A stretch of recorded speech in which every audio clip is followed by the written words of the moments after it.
km de bouchons sur l'ensemble du pays. Effectivement, plus de 1600 km de bouchons sur l'ensemble de la France, même si je vais apporter une petite précision sur cette notion de bouchon. Je discutais avec le chef du service météo, Marc Hay, qui m'expliquait que en fait, les bouchons sont calculés avec des capteurs et qu'en fait, ce ne sont pas forcément des bouchons dans le sens de blocage, mais ce sont plutôt des ralentissements.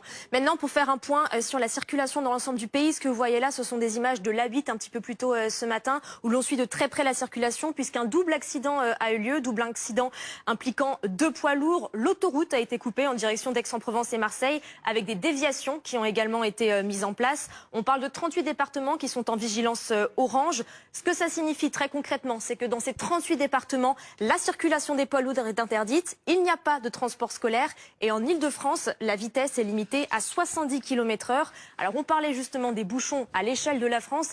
L'un des endroits où ça bouchonne particulièrement, c'est en Ile-de-France, où là on compte désormais près de 900 km de ralentissement. La N118 est fermée, c'est particulièrement la pagaille là-bas, elle est fermée dans les deux sens. Circulation également très difficile sur la N12. En ce qui concerne les transports en commun, là aussi c'est compliqué, puisque pas de circulation des bus au moins jusqu'à midi.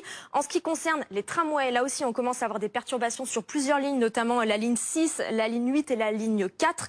Enfin, en ce qui concerne les métros et le RER, là la circulation est normale.